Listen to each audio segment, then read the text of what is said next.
Fala pessoal, estamos mais uma vez aqui naquele bendito podcast, sejam bem-vindos. Eu sou o Eliabe e hoje estamos aqui, eu estou acompanhado pelo Richardson, né, que está voltando hoje para nos auxiliar, nos ajudar aqui nessa conversa. Para mim um grande prazer, viu, ser convidado pelo Eli para fazer parte, compor aqui a mesa do Bendito Podcast. Então faremos agora, né, uma dobradinha e, enfim, um grande prazer, um prazer imenso também receber nosso querido amigo Paulo, né, psicólogo clínico, formado na Universidade Federal do Espírito Santo. Bem-vindo, Paulo, obrigado pela presença aqui hoje. Eu que agradeço, fiquei felizão quando o Reed comentou, né, fez o convite para vir compor com vocês, então fiquei bem empolgado, estou bem empolgado e feliz de estar aqui para a gente conversar, né, e trazer as questões e é isso.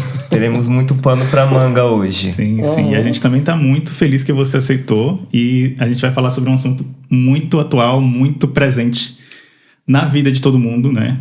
Que é a nossa relação com as redes sociais, com a tecnologia, né? E como que isso tem um impacto sobre a nossa saúde mental. Né? E aqui, para trazer um contexto, eu trouxe alguns dados, né, do IBGE, que fala que em 2022, é um dado de 2022, 86,5% das pessoas com 10 anos ou mais tinha acesso à internet, tinha acesso a um smartphone, né? Isso tem sido uma fonte de preocupação para pesquisadores, profissionais da saúde mental, né? A gente tem um psicólogo, professor da Universidade de Nova York, ele tem batido muito nessa tecla, né? Fez até um livro agora, A Geração Ansiosa, que é o Jonathan Haidt, né? Que ele fala que a única explicação para o boom de depressão e ansiedade entre jovens seria o uso, né, desenfreado, o acesso às redes sociais, né?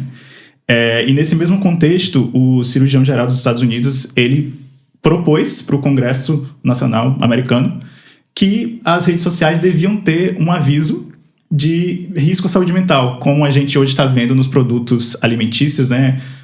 Alto teor de açúcar, alto teor de gordura. Sódio. Nas redes sociais deveriam ter avisos parecidos com esses, né? E aí a gente também coletou alguns dados aqui do Instituto Delete, que fala que 7 em cada 10 pessoas são usuários abusivos de tecnologia. 3 em cada 10 apresentam sintomas de dependência patológica e precisam de orientação profissional. Digitar no celular enquanto dirige já causa mais mortes no trânsito do que beber ao volante. E 57% das crianças de até 5 anos sabem já utilizar o smartphone, mas 14% sabem amarrar os sapatos. Ou seja, mais crianças de até 5 anos sabem usar o celular do que amarrar o sapato, né?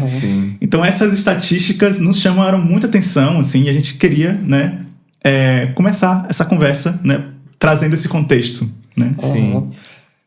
É que quando tu comentou sobre a questão de amarrar o sapato, eu lembrei de uma coisa que eu vi recente, de um amigo.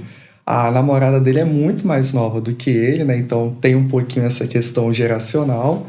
E ele gravou zoando ela que ela não sabia usar o bebedouro. Então eu achei isso um pouquinho engraçado e conversa um pouco com isso, né?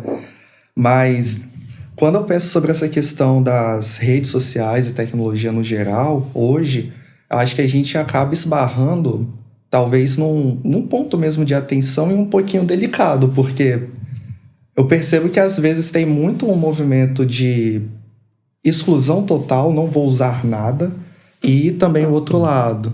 Então, acho que a gente talvez devesse começar buscando um meio termo entre o uso delas, mas, de fato, o número de pessoas com problemas de visão em decorrente do uso exagerado de tela, e até mesmo, seja, quer dizer, na infância ou mais na fase adulta, isso tem aumentado. Na fase adulta, por causa de todos esses eventos que a gente teve, né? Inclusive esse período de pandemia que a gente ficou em recesso, então o home office colaborou muito para o aumento do uso das telas, mas na fase da infância, justamente por isso, as crianças estão tendo acesso à tela muito mais cedo.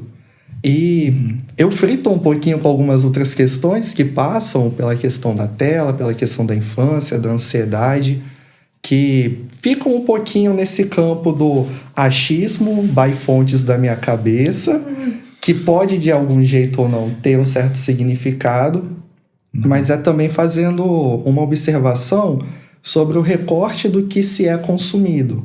Por exemplo, na infância, criança ama animação, desenho, não tem como. Todo mundo assistiu na infância algum desenho que marcou. E uma observação que eu fui fazendo ali aos poucos é sobre o conteúdo dessas animações, como que eles são apresentados, e o conteúdo de abertura dessas animações também.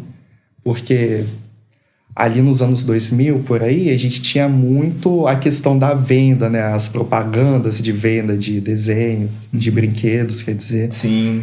E essas animações, essas aberturas eram mais romantizadas, menos aceleradas, traziam ali uma historinha, alguma coisa uma assim. Uma música chiclete, né? Isso. E as de hoje, cara, estão todas super aceleradas, com vários estímulos visuais de cores. Então, sim. Talvez isso também tenha uma relação. Mas isso aí é by fontes achismo mesmo. Não, eu acho assim, bem curioso isso que você trouxe, porque eu não sei se... Você é um cara dos desenhos, você é um cara dos animes, que eu sei, né? Nos conhecemos já há muito tempo. Eu comecei a assistir um anime chamado Kaiju número 8. Não sei se você viu e tal, conhece. O Eli acho que não conhece. A abertura de Kaiju número 8 é uma coisa assim que tem muito a ver com células, com transformação, coisas muito coloridas e enfim. E Kaiju número 8 é um desenho atual, né? Se a gente pegar, por exemplo, um desenho mais antigo, a gente tem justamente isso que você trouxe, né? Um desenho muito mais refinado dentro de uma abertura e tal, uma coisa, né? E a abertura de Kaiju número 8 me incomoda assistir, né? As cores, aquelas formas e etc. Mas talvez para um público um pouco mais jovem isso incomode menos, né? E aí, enfim, pensei nisso enquanto você falava, achei interessante. Eu lembro, trazendo essa questão que vocês trouxeram, quando eu era pequeno, minha geração foi a geração que assistiu muito Pokémon, né? Na época era uma novidade, né? Hoje já não é mais, porque já passou muito tempo. Denunciando a minha idade aqui. E eu lembro que na época causou muita polêmica assim, entre os pais, porque teve um episódio que foi ao ar que crianças tiveram convulsões, porque tinha muitas cores e tal. E hoje em dia, a gente até vê nos streamings alguns avisos fotos sensíveis, não pode assistir e tal. Mas esse episódio foi ao ar e não tinha nenhum tipo de aviso. E muitas crianças ficaram super estimuladas, tiveram convulsões, né? E muitos pais ficaram preocupados na época. Isso foi uma grande polêmica. Hoje, como você falou, hoje as crianças estão mais expostas a muitos estímulos.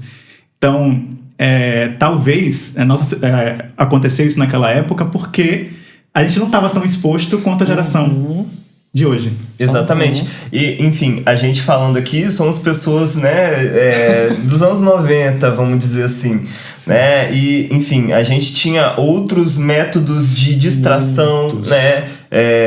Sair na rua, brincar na rua, etc. Então, assim, acho que a tela se tornou uma ferramenta de uso ali de distração dessas crianças e adolescentes de hoje, né?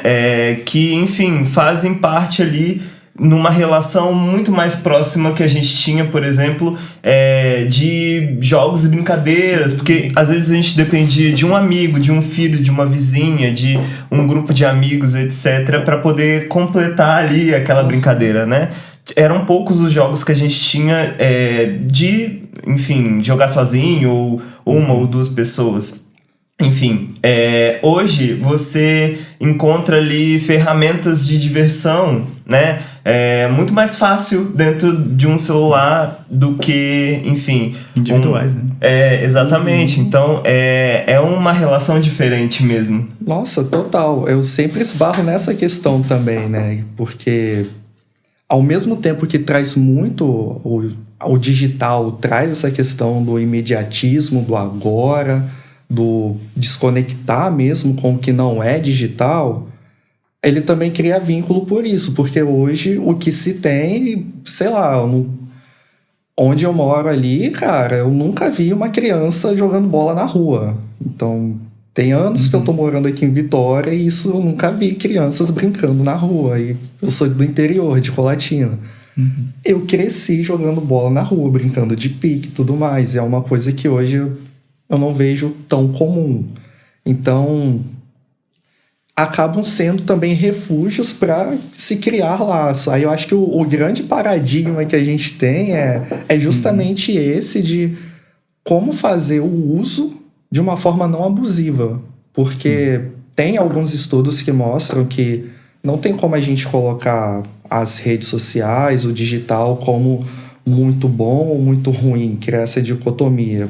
Hoje, mais do que nunca, os algoritmos eles estão super afiados. Sim. Então, basicamente, todos os estudos que eu passei que traziam sobre essa relação, eles apontavam que vai depender do uso que nós fazemos desses meios.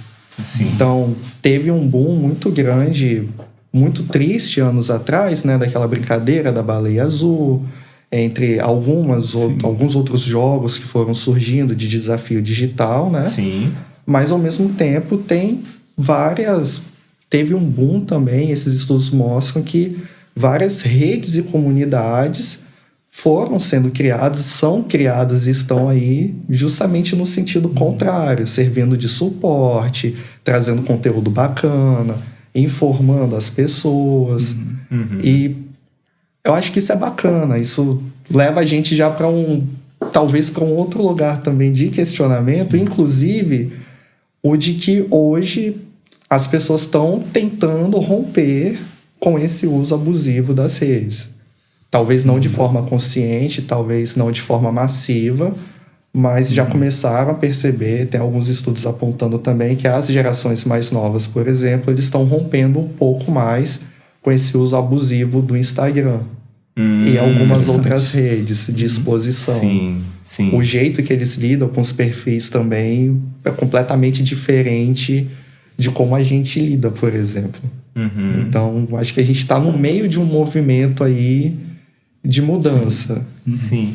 Dentro do que você faz ali, realiza no teu trabalho clínico, esse tipo de questão envolvendo redes sociais, envolvendo exposição, envolvendo comparação, aparece, comparece? Como é que isso tem molhado você, né? Esse assunto tem te molhado? Como isso tem chegado até você?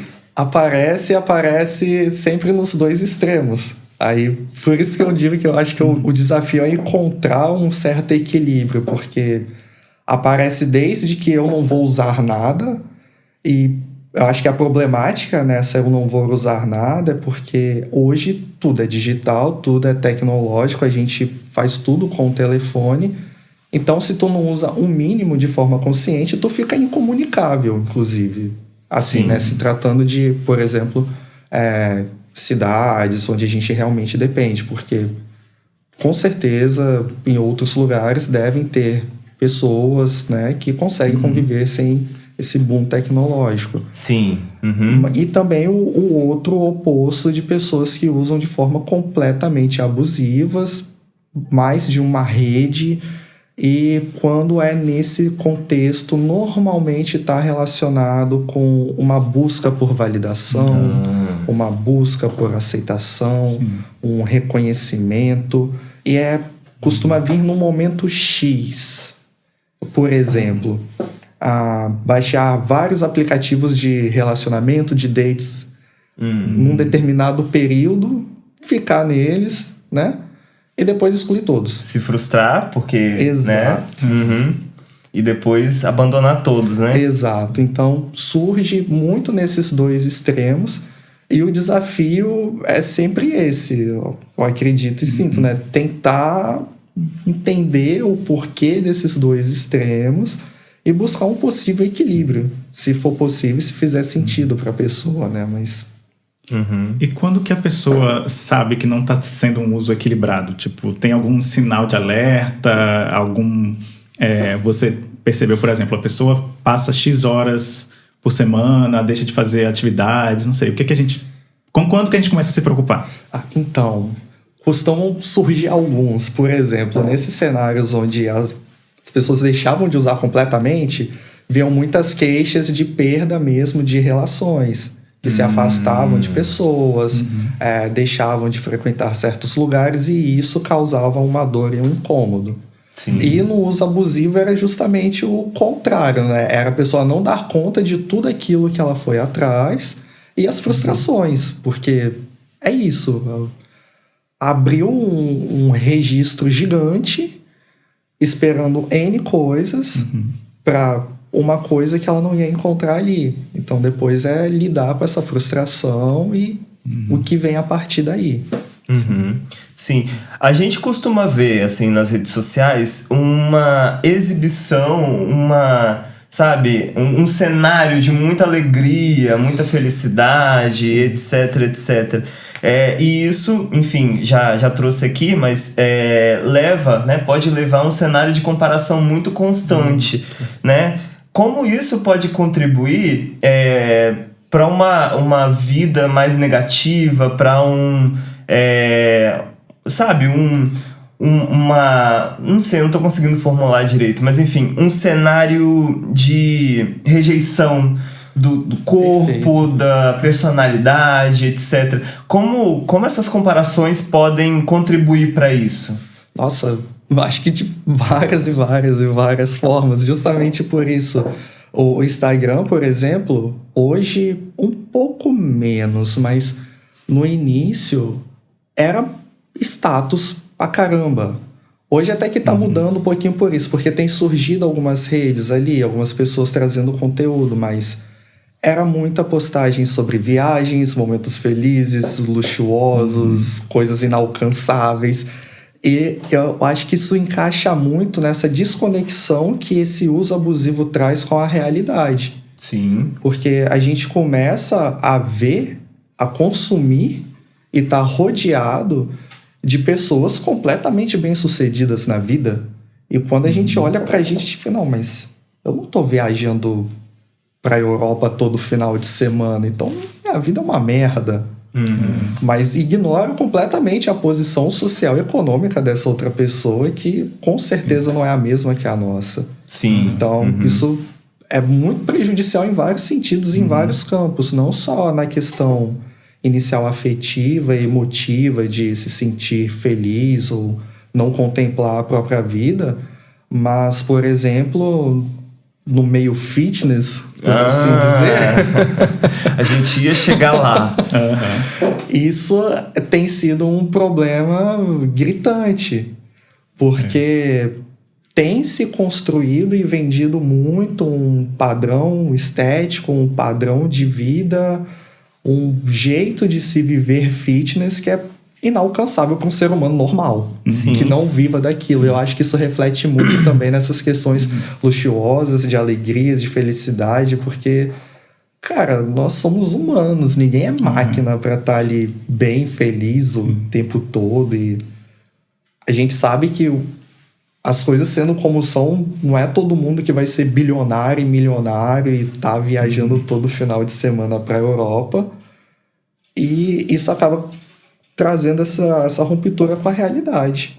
E às vezes servindo até para vender coisas inalcançáveis, né? Como trabalhe enquanto eles dormem, confia em você que você vai alcançar, compre o meu curso e seja um milionário da noite por dia. Compre o meu curso e aprenda a vender cursos. Tipo, é uma coisa meio que por aí, assim. E é isso, né? Às vezes o que se passa nas redes sociais não é uma realidade, né? Por mais que talvez a gente esteja se comparando com uma pessoa que tem uma realidade realmente totalmente diferente da nossa, condições de saúde, genética, né? No caso das pessoas, porque geralmente as pessoas que fazem esse tipo de conteúdo, eles têm uma genética muito boa, ou fazem uso de anabolizantes ou drogas, né? Que ajudam ali na performance, no ganho de massa, ou até saindo dessa questão fitness, os relacionamentos também. Nossa. Né? E aí, até vocês falando aqui, eu lembrei de uma coisa curiosa que aconteceu. Eu, na época, tava solteiro, né? E tinha um casal de amigos. Na verdade, eu era amigo da menina, né? O cara eu não conhecia muito bem. E aí eles postaram uma foto, assim, super felizes, juntos e tal. E eu falei, nossa, queria ter isso, assim, porque, né, eu tava solteiro na época e tal. E aí eu tinha uma amiga em comum e eu falei isso perto dela. E aí ela falou assim, olha, cuidado com o que você deseja pra você. Porque apesar de toda daquela beleza daquela foto e tudo mais, tinham coisas muito ruins acontecendo naquele relacionamento. Então acho que muitas vezes é fácil pra gente que conhece, que sabe a nossa cara quando a gente acorda de manhã inchada, né, que sabe dos perrengues, que sabe a nossa conta bancária, olhar para aquela vida ali e não saber de tudo isso que tá acontecendo por trás e se comparar e achar que tá menor. Né? Exatamente. A questão da grama do vizinho, né? Parecia que é bem mais verdinha e aí, na verdade... Eu passei por um estudo que trazia justamente essa relação sobre como foi o impacto de algumas celebridades, né, de Instagram, e não só, mas famosas, pessoas famosas mesmo, públicas, relatando sobre a vida delas não ser aquele mundo mágico, como que isso impactou positivamente o público que seguiam aquelas pessoas, porque a gente tem um certo movimento hoje, felizmente, não tão grande, mas que acontece, de alguns influenciadores deixarem marcado que o que eles compartilham, o que eles fazem ali é um personagem, não é a vida deles, que por trás tem toda uma outra realidade. O lado que eu acho que não é tão legal é que essa do personagem abre margem, né, para muita coisa problemática. Mas, ao mesmo tempo, isso rompe um pouquinho. Só que, ao mesmo tempo que rompe, é isso. Ainda tem toda essa comparação que vem, que chega e que massacra a gente, que esquece que tem esse por trás ali, que não é só isso que está aqui na tela visual. E no campo das relações, isso também é muito prejudicial, seja ela qual for. Mas quando a gente fala de relação afetiva, tem um rompimento com isso, né? Por exemplo, no digital, a gente controla o que a gente consome. E tem um boom também da pornografia hoje absurdo, o uso abusivo da pornografia. E as pessoas perdendo o interesse nas relações mesmo pessoais, físicas. Nossa. Porque a pornografia tá na palma da tua mão, no mouse, seja lá, tu tá controlando o que tu tá consumindo. Tu não controla outra pessoa. E aí já começa a vir a primeira frustração. A outra pessoa não vai estar disponível sempre que você quiser, no momento que você quer, do jeito que você quer.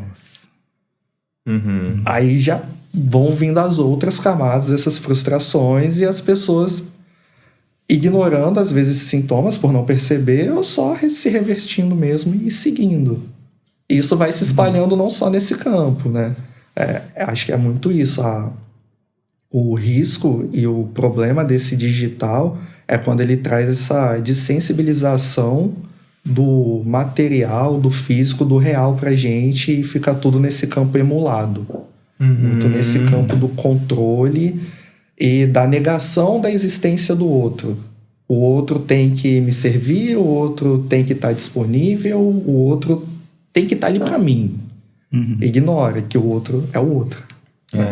Esse sentimento de imediatismo é uma coisa muito delicada também, né? Quando a gente pensa no meio virtual, como você traz, assim, quando a gente fala, por exemplo, de uma resposta a uma mensagem, de, né, um postar uma foto, por que você ainda não postou? Por que não me marcou? Por que não me respondeu? E blá, blá, blá.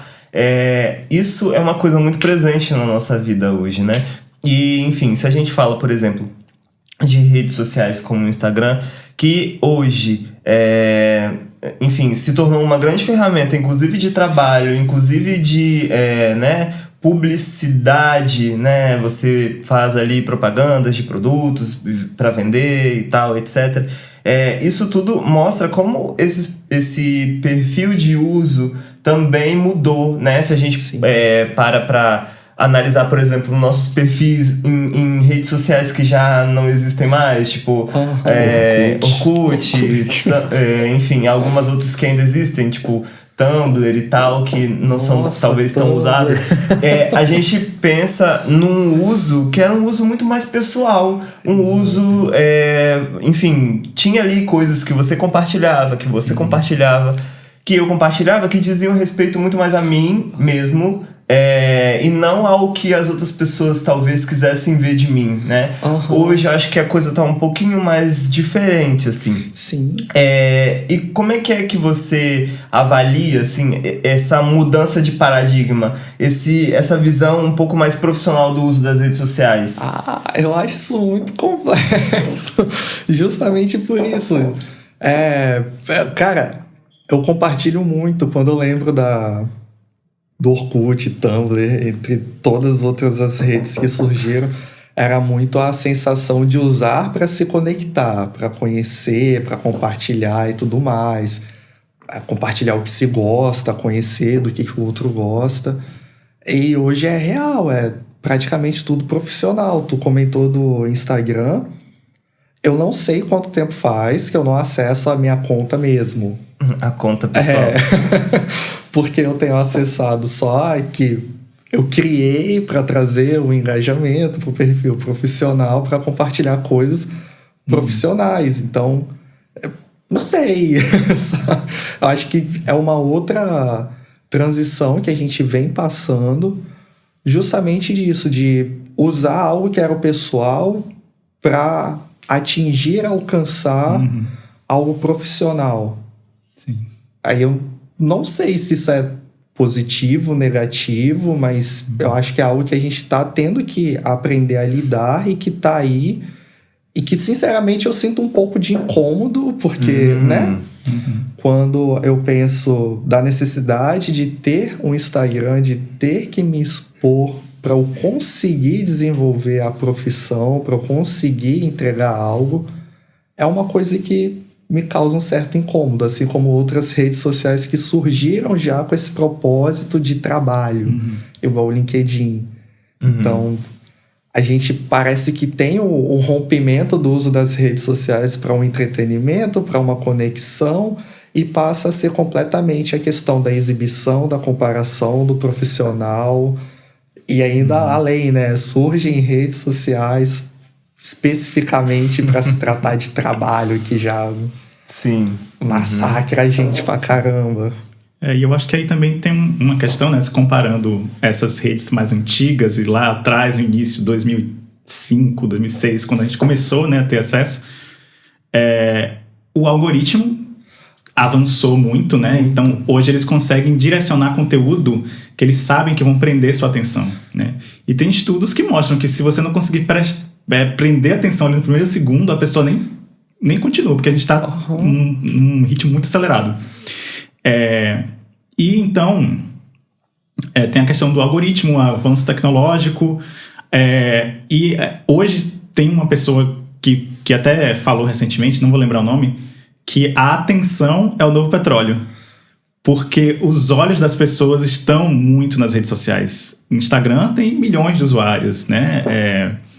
Então, assim, as marcas, as empresas, elas aproveitam disso para vender uma publicidade. Muitas vezes as pessoas nem sabem que estão sendo... tem um produto sendo vendido ali. Acho que até essa vida perfeita, a gente pode entender também como um produto, né? Com certeza. Que a pessoa está vendendo. E às vezes esse risco, né, que você coloca de estar mostrando um lado que não é tão perfeito assim, talvez seja o risco de... Cara, você está perdendo, né? As pessoas querem aquilo ali, então você está perdendo um público que tá perseguindo aquilo, né? Então, e aí vem a questão dos influenciadores profissionais, que a gente, na época do início, a gente não tinha isso, né? Então, pessoas que se especializaram naquilo, então vão, hoje, lá atrás, a gente postava qualquer tipo de foto. Hoje as fotos são muito mais HD, as pessoas, né? editadas, filtros, efeitos. As pessoas querem comprar o melhor celular para tirar a melhor foto, né? Então tem toda essa sofisticação que aconteceu, né? Sim, nossa, eu frito muito sobre isso também. Inclusive ontem eu tava dando uma fritada sobre isso, assim, que eu fui longe. Dessas a gente gosta muito. Porque, além disso, eu acho que isso tem muita relação também sobre como a gente lida com o capital hoje. Por que eu falo isso? A questão da atenção. Única e especificamente pela questão da atenção.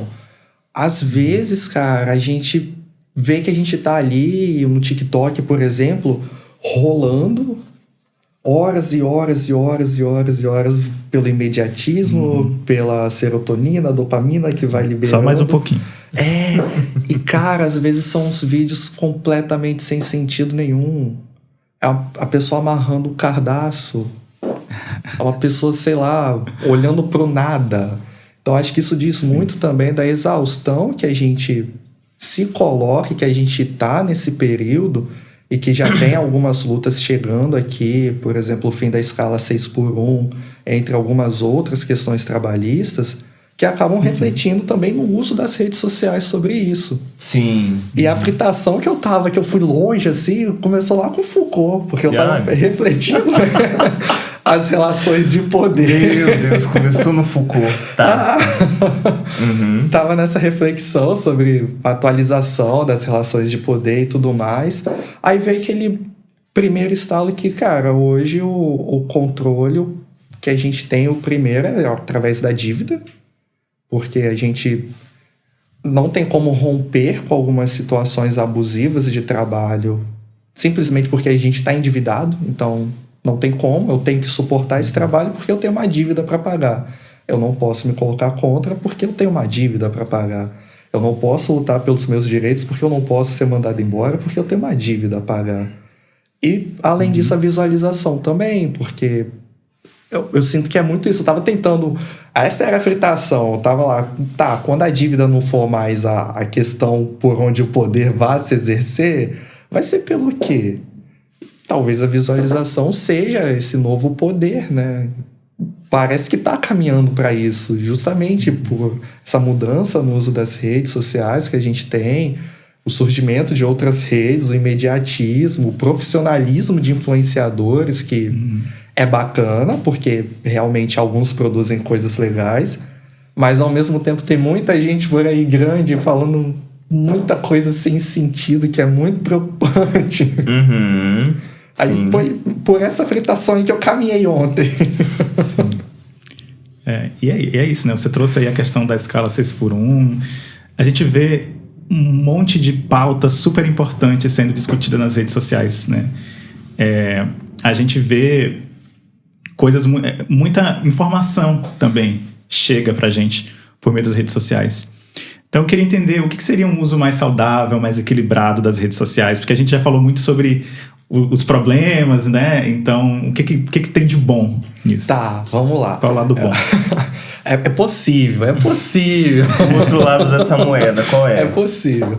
Eu acho que tudo começa tendo a consciência e se percebendo usar. Acho que isso daí seria o primeiro estalo mesmo. A pessoa se perceber que está passando tempo demais usando, seja qual for, múltiplas redes, uma específica, mas ter esse estalo, nossa, eu me atrasei para alguma coisa porque eu fiquei tempo demais no telefone. Eu tô indo dormir muito tarde porque eu tô ficando tempo demais no telefone. Então, começar com essa higienização a partir desses sinais. E depois eu acho que é negar algumas coisas que o algoritmo vai jogar na tela, porque ele sabe que, de acordo com as informações que a gente tem cadastrado no aplicativo, aquilo talvez seja do nosso interesse e talvez não seja, pelo menos naquele momento, tentando ao máximo consumir só coisas que façam sentido, pelo menos para aquele momento. Não sei, quer ver alguma coisa de entretenimento? Poxa, busca ali sobre algum conhecimento bacana, alguma outra área que tu tenha uma curiosidade. Tá com vontade de rir, ver alguma coisa engraçada? Pô, busca alguma coisa focado nisso, em vez de ficar tentando ver se o próximo vídeo vai trazer, né? Sim. Acho que um pouquinho disso, ser mais preciso, mais diretivo no que se quer, deixando de consumir conteúdo desses influenciadores inflamados que tentam entregar alguma coisa bacana, mas que acabam falando muita balela, porque a realidade deles não é a realidade de quem está consumindo. É papo de médico falando que a ansiedade é porque a pessoa não tem rotina.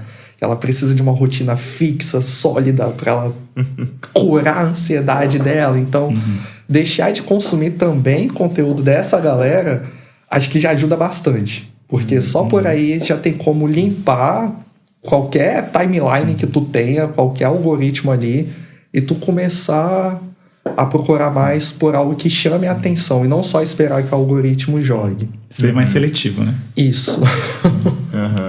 Vem curtir aqui o Bendito, que a gente, sabe, a gente contribui para boas informações. Isso é conteúdo de qualidade. Com certeza.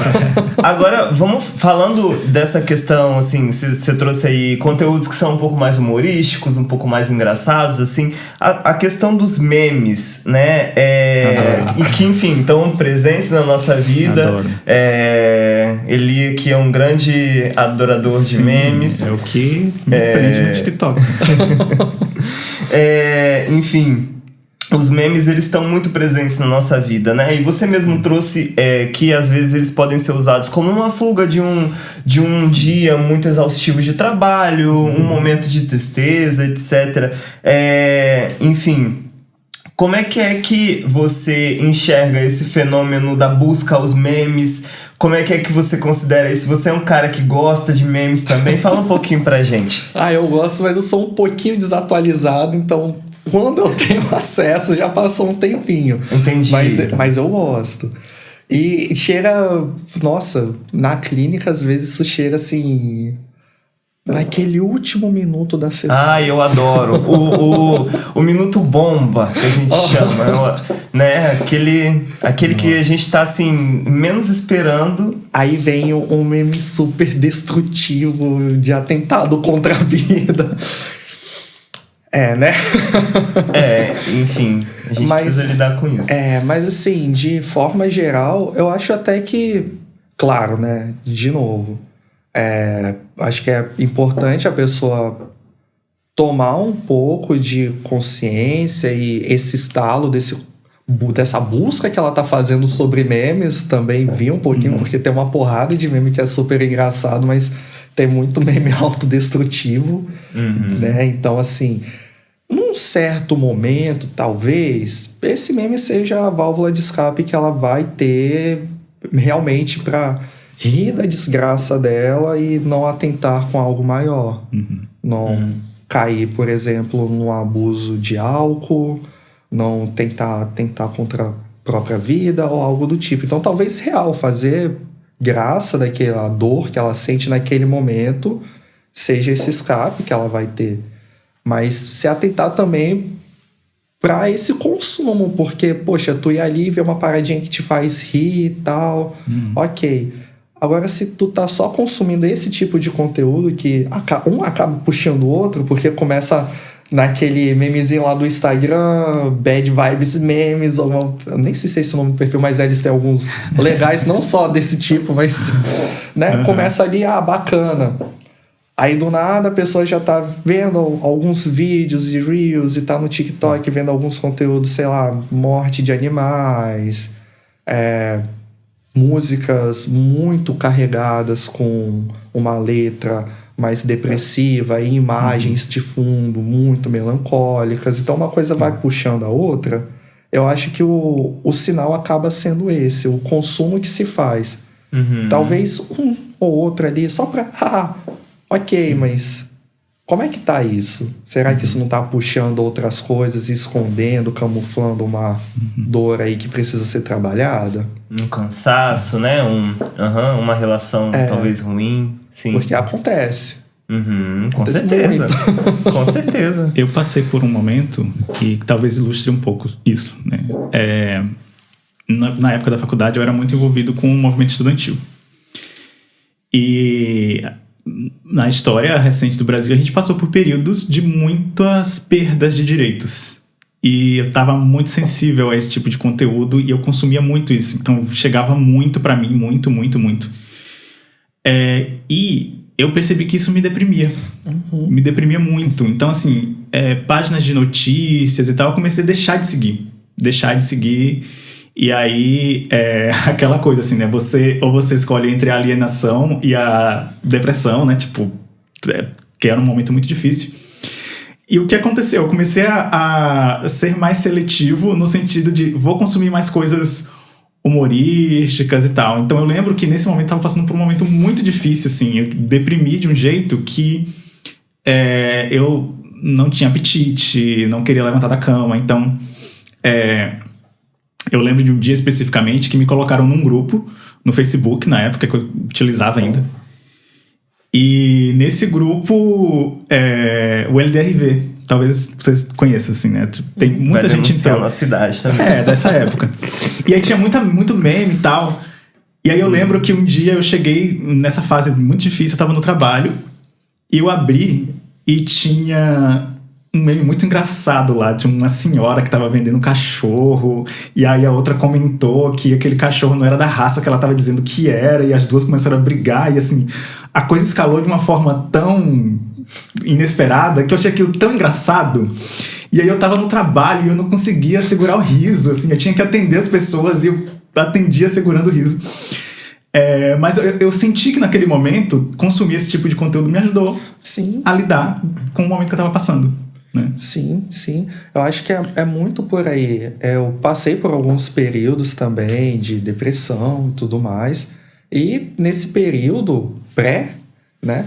Eu acabei me vendo também consumindo esses memes, esses reels e tudo mais voltado com esse humor depressivo, e me ajudava. Só que também alguns outros eu me via consumindo, fazendo essa escadinha, né?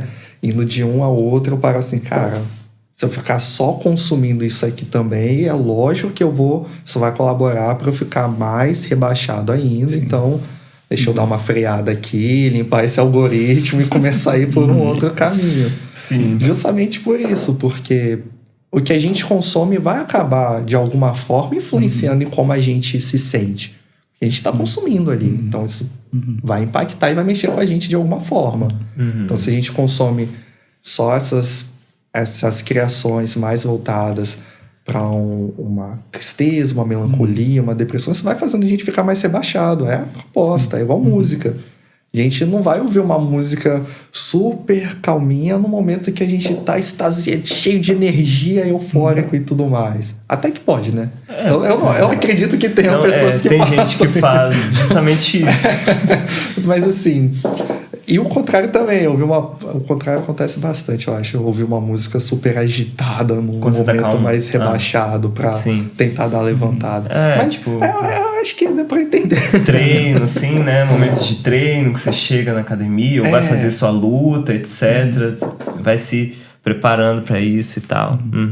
Eu sinto que se a gente pega conteúdo de humor dos anos 90, início dos anos 2000, tinha muito conteúdo que era depreciativo do outro. Nossa, total. E a gente vê hoje aqui, a piada da loira, a piada do gay, a piada do negro, enfim, era coisa muito comum. Coisas, assim, que inclusive passavam em rede nacional, na TV era normalizado, né? Sim, com certeza.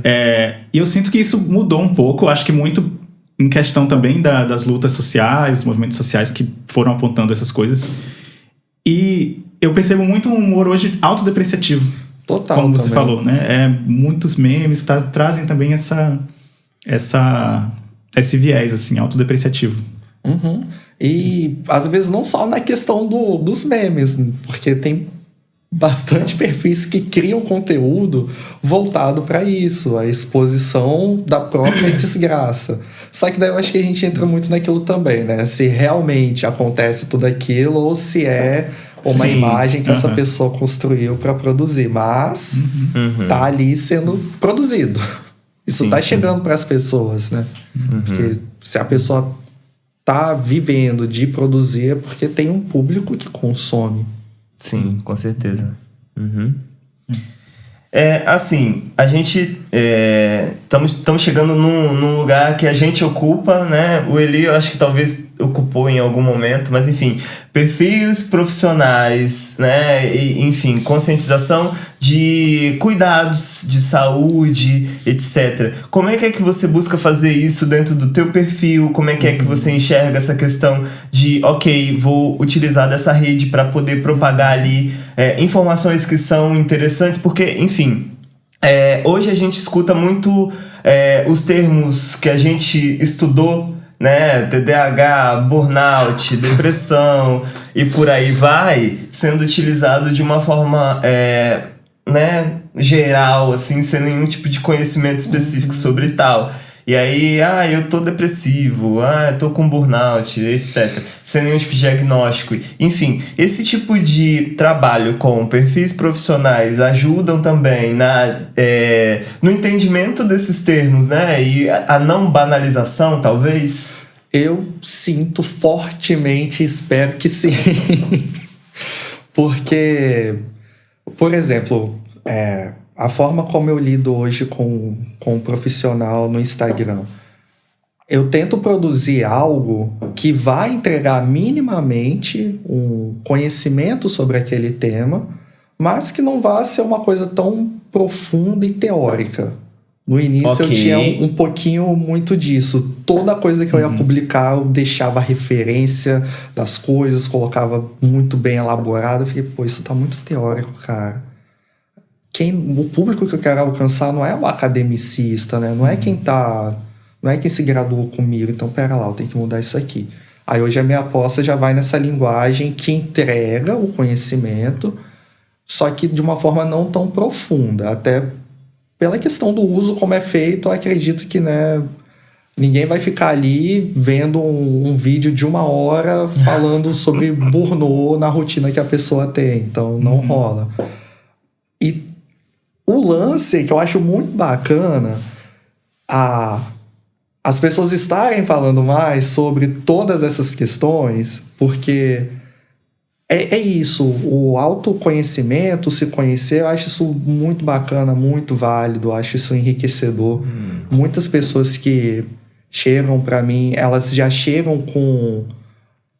passaram por algum tipo de trabalho com algum profissional da psicologia ou por algum psiquiatra, algo assim, então elas já chegam com essa demanda de busca pela saúde mental, já tem um terreno, sabe?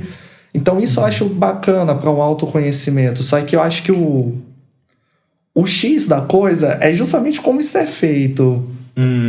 Pegando essa questão do TDAH mesmo, por exemplo, hoje tá um boom absurdo de todo mundo em todo lugar comentando sobre faça esse teste aqui de 5 perguntas para saber se você tem ou não um TDAH. Exatamente. E, poxa, eu faço não é todos. assim.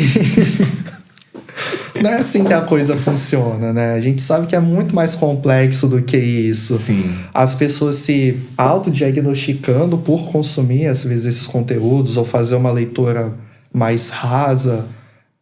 Eu tenho TDAH. Aí tu pergunta, mas por que tu acha isso? Porque eu não consigo focar no meu trabalho. Aí tu vai tentando entender como é que é a relação dessa pessoa com o trabalho. É um trabalho que demanda muita energia dela, é um trabalho que ela não gosta, ela não tá dormindo bem, ela não tá se alimentando bem. Então por trás tem todo um contexto que, assim, gente, ser humano nenhum vai conseguir focar no contexto que essa pessoa trouxe. Se todo por trás não tá ok, não vai ser no trabalho que vai estar ok. Aí ela traz que é única especificamente no trabalho. Pode ser TDAH? Talvez possa, com certeza. Mas precisa de toda uma investigação por trás. Não é só fazer ali uma consulta rasa, um você olha teste. ali, tipo, 10 minutos a pessoa, ok, é esse o diagnóstico. Não é isso, tipo, é um trabalho contínuo, um trabalho de acompanhamento, que, enfim, tá para além desses testezinhos rápidos de internet ou um post de uma pessoa falando sobre o assunto de uma maneira rasa. Exato. Então eu acho que o diferencial que surge quando pessoas que dominam as questões, que têm, né, o domínio mesmo para lidar com isso, produzem esse conteúdo, é a responsabilidade sobre como isso é levado, de não deixar chapado assim, olha, se você tem isso, esses sintomas, você tem isso aqui. Não, Exatamente. galera. Se você sente, procura ajuda para investigar. Você não é essas 5 questões, você não é esse único sintoma que tem você por trás de toda a sua vida aí. Vamos entender de onde que vem? Porque realmente, voltando ao exemplo do trabalho, pode ser um TDAH sim, mas pode só ser a pessoa exausta de toda essa rotina e cansada desse trabalho e querendo sair, ser mandado embora ou pedir conta e não tem como. Então, Sim. não é o diagnóstico, é a rotina.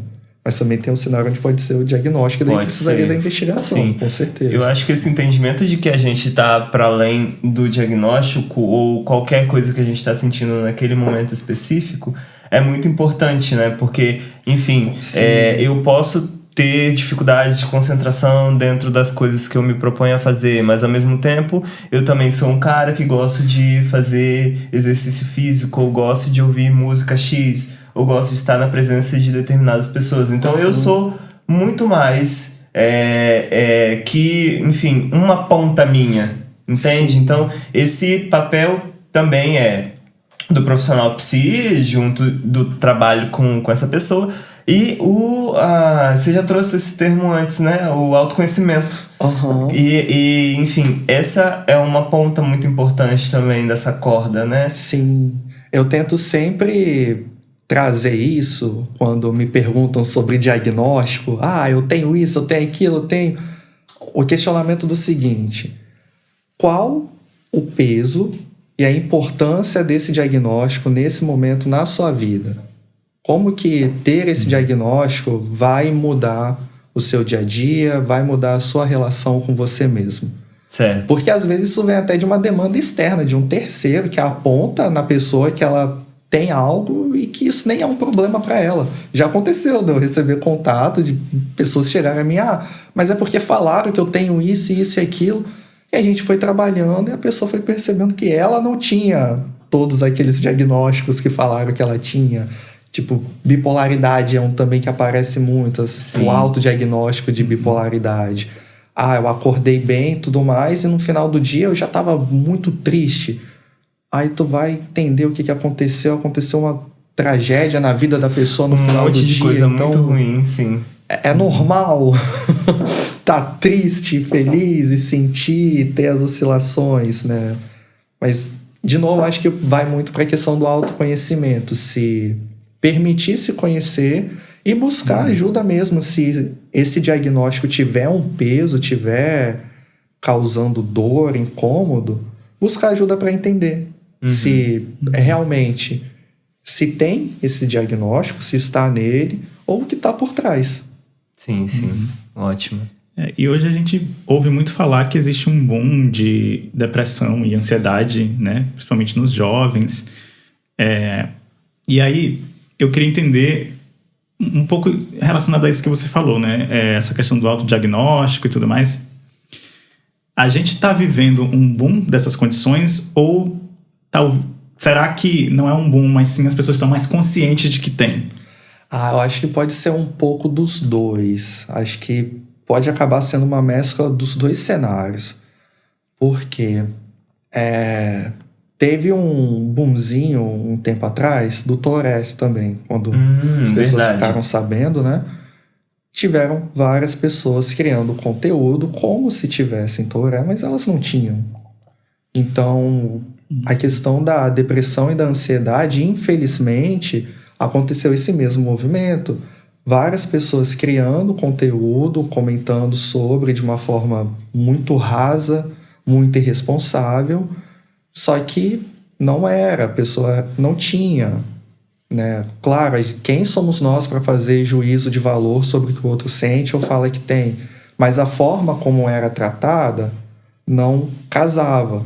Então, eu acredito que a gente talvez esteja no meio termo dos dois, porque ao mesmo tempo que a gente tem mais conteúdo sendo compartilhado, mais acesso à informação de forma mais fácil sobre essas questões, isso colabora para um autoconhecimento, a gente tem também muita produção de desconhecimento. Eu acho que acaba casando os dois às vezes. A busca com um conteúdo não o irresponsável, né? O que vai causar mais desinformação ainda. Mas também o contrário, as pessoas tendo mais acesso a esse conhecimento, se percebendo mais e tendo noção e se colocando mais abertas para trabalhar e falar sobre isso. A saúde mental, de forma geral, hoje ainda tem muito tabu sobre ela, né? Não, total. Ainda tem uma resistência muito grande. Então, pensar que hoje a gente consegue ter essa produção aberta de conteúdo e acesso a essas informações já é um avanço muito grande. Então, não tem como ignorar que talvez sim, a gente tá tendo um índice maior porque as pessoas estão se reconhecendo mais, estão buscando mais ajuda e a depressão, por exemplo, não tá mais sendo tão vista como coisa da sua cabeça. Antigamente, corpo mole, te falta querer. Não antigamente assim. a gente tinha muito esse discurso, né? Eu já ouvi de pessoas, inclusive da família, dizendo assim: eu tenho tal idade, tipo, mais de 40, e nunca fui ao psicólogo, não precisei, porque, enfim, ou coisas relacionadas à religião, né? Falas desse tipo, assim. Acho que hoje a gente tem um entendimento muito melhor do que o trabalho psi, a importância disso e etc. Não é só pra gente que tem, sei lá, que fala assim, tipo, eu não sou doida, entre aspas, né? Tipo, não preciso de psicólogo e enfim. Lógico que ainda hoje, por exemplo, a gente encontra pessoas, né, pacientes, clientes, etc., como você preferir chamar, que não contam para as pessoas à volta, não contam para familiares, porque existe ainda esse tipo de pensamento de que o conhecimento, o trabalho psi é uma coisa mais voltada para pessoas que de fato precisam também, entre aspas, né, de, enfim, pessoas que estão em um sofrimento extremo, psi, etc. Então acho que é um ponto importante, né, que você trouxe essa transformação de visão mesmo, né, com o trabalho psi, etc. Eu acho bacana também quando a gente para perceber como que nós somos convocados enquanto psi em outros ambientes que não seja o consultório, que não seja o serviço público, né? Por exemplo, eu ainda mantenho um vínculo de trabalho com uma outra empresa, né? Então, tenho esses amigos do trabalho lá e vez ou outra eles me questionam sobre algumas coisas.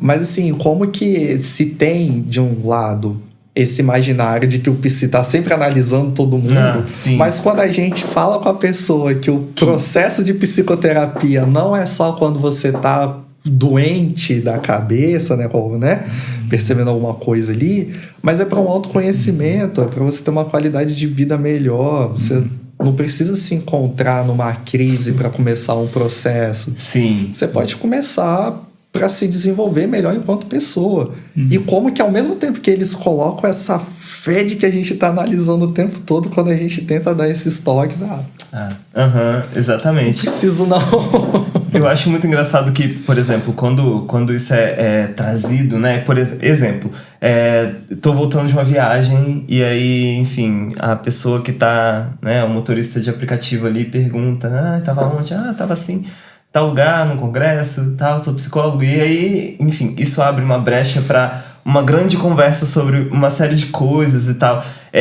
Tem colegas nossos, né, profissionais psi, que não falam, tipo, inventam uma outra profissão para não falar que para não abrir precedente para isso. Mas eu particularmente gosto, então assim, para mim é divertido esse tipo de contato, porque desmistifica muita coisa sobre o trabalho do psicólogo, né, etc. Mas enfim, você foi falando isso, eu fui lembrando, achei interessante. Essa situação de Uber é engraçada, eu já passei por algumas que eu não falei, que era psi, e a pessoa tá falando um monte de coisa sobre motivação, isso e aquilo e tudo mais, né?